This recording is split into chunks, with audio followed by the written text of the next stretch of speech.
1. Reward and punishment. Superresponse. Tendency.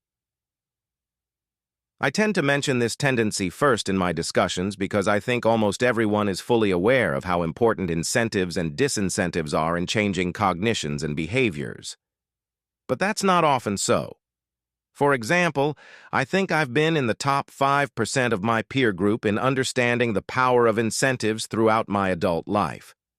But I think I've always underestimated their power. I've had a few surprises that have advanced my understanding of the incentive superpower a little bit in the past year or so. One of my favorite examples of the power of incentives is the Federal Express case. The integrity of the Federal Express system requires that all packages be shifted rapidly among airplanes in one central airport each night. And if Nightwork Shift can't accomplish its assignment fast, the system loses its integrity to its customers. And Federal Express spent a tremendous amount of time getting their night shift to do the right thing. They tried moral persuasion. They tried everything in the world without luck. And finally, someone got the happy idea that it was foolish to pay night shifts by the hour when what the employer wanted was not maximized billable hours of employee service, but fault-free, rapid performance of a particular task. Maybe this guy figured that if he paid his employees by the shift and let all the night shift employees go home when all the planes were loaded, the system would work better. And lo and behold, the solution worked. In the early days of Xerox, Joe Wilson, who was in government at the time, had a similar experience. He had to go back to Xerox because he couldn't understand why its new machines weren't selling as well as the old inferior machines. When he got back to Xerox, he found out that the commission contracts with salespeople provided a huge, perverse incentive to push inferior machines on customers who deserved better results. And then there's Mark Twain's cat. After his bad experience on a hot stove, he never sat on a hot stove or a cold stove again. We should also heed the general lesson implicit in the injunction of Ben Franklin in Poor Richard's Almanac. If you would persuade, appeal to interest and not to reason. This maxim is a wise guide to a great and simple precaution in life. Never, ever think about anything else when you should be thinking about the power of incentives. I once saw a very smart house counsel at a major investment bank lose his job for no moral fault of his own because he ignored the lesson contained in Franklin's maxim. The counsel failed to persuade his client because he did not vividly tell him that his client would most likely be ruined if he did not do as the counsel recommended, but because he told the client what he thought was his moral duty. As a result, both the client and the counsel lost their careers. We should also remember that how a stupid and willful ignorance of the superpower of rewards led the Soviet communists to the end result described by one employee. They pretend to give us money, and we pretend to work. Perhaps the most important rule in management is, get the incentives right. However, there are limits to the desirable emphasis on incentive superpowers. One example of overemphasizing this came at Harvard, where psychology professor B.F. Skinner finally made himself ridiculous. At one time, Skinner might have been the most famous psychology professor in the world. He deserved his greatest fame in part because his early experiments with rats and pigeons were ingenious and his results were counterintuitive and important. Through incentives, he was able to change more behaviors than any other method and to condition rats and pigeons. He made it clear that rewarding behaviors that were no longer desired when dealing with children or employees was absurd. He even used food rewards to instill powerful superstitions of his own devising in pigeons. He continued to demonstrate a great recurring, generalized behavioral algorithm in nature. Repeat behaviors that work.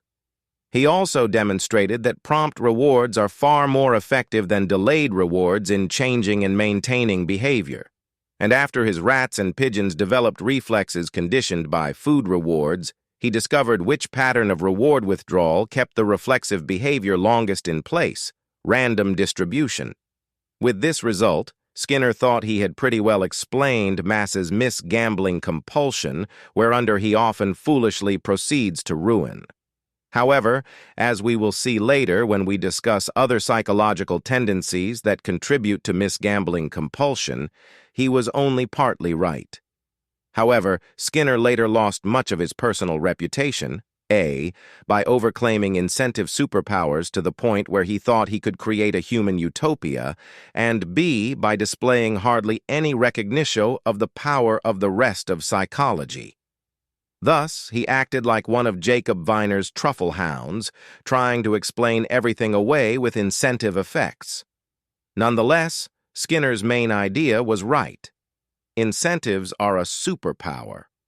The results of his basic experiments will always be highly regarded in the annals of experimental science, and for decades after his death, his method of monomaniacal reliance on rewards did more to improve autistic children than anything else. When I was at Harvard Law School, professors used to talk about the over-focused, Skinner-like professors at Yale Law School. They used to say, "Poor old Eddie Blanchard, he thinks declarative judgments will cure cancer." Well, this was exactly how Skinner took incentive superpowers to extremes. I always called the Johnny one-note turn of mind that eventually so diminished Skinner's reputation the man with a hammer tendency. There's a saying that goes, "To a man with only a hammer, every problem looks much like a nail." The man with a hammer tendency is no exception, even among smart people like Blanchard and Skinner, and if you don't watch out, it won't exempt you. I will return to man with a hammer tendency at various times in this talk because, fortunately, there are effective antidotes that reduce the ravages of what pretty much ruined the personal reputation of the brilliant Skinner. One of the most important consequences of incentive superpowers is what I call incentive-caused bias. Humans have an acculturated nature that makes them pretty decent fellow, but they are motivated, consciously or unconsciously, to engage in immoral behavior in order to get what they want, and as a result, they rationalize their bad behavior and do it easily, like the Xerox salesman who harmed his customers in order to maximize his sales commission. Here, my early training involved a surgeon who over the years sent bushel baskets full of normal gallbladders down to the pathology lab of a major hospital in Lincoln, Nebraska, my grandfather's town. And as the local hospital was known for its permissive quality control, after several years, the surgeon was removed from the medical staff he was. One of the doctors involved in the gallbladder removal was a family friend, and I asked him, "I wonder what this surgeon thinks." I asked him, "Did this surgeon think, here's a way for me to exercise my talents," this guy was very skilled, technically, "and make a high living by doing a few maimings and murders every year in the course of routine fraud?" And my friend answered, "Hell no, Charlie. He thought that the gallbladder was the source of all medical evil, and if you really loved your patients, you couldn't get that organ out rapidly enough." This is an extreme case. However, at a low-intensity level, the surgeon's cognitive drift exists in every profession and every human being, and it causes perfectly terrible behavior. Think of a presentation by a broker selling commercial real estate and businesses. I have never seen anyone who thought they were far from objective truth. In my long life, I have never seen a management consultant's report that didn't end with the same advice. This problem needs more management consulting services. Widespread incentive-caused bias requires that one should often distrust or take with a grain of salt the advice of one's professional advisor, even if he is an engineer. Here are some common antidotes. 1. Especially fear professional advice when it is especially good for the advisor. 2. Learn and use the basic elements of your advisor's trade as you deal with your advisor. And 3. Double-check, disbelieve, or replace much of what you're told to the degree that seems appropriate after objective thought. The power of incentives to rationalize and induce terrible behavior. The power of incentives to rationalize and induce terrible behavior is also evidenced in the Department of Defense procurement history.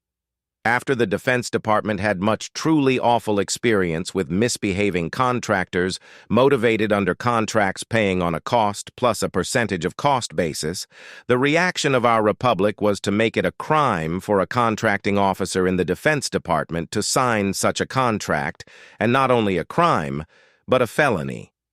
And by the way, although the government was right to create this new felony, much of the way the rest of the world is run, including the operation of many law firms and a lot of other firms, is still under what is, in essence, a cost plus a percentage of cost reward system. And human nature, bedeviled by incentive-caused bias, causes a lot of ghastly abuse under these standard incentive patterns of the world.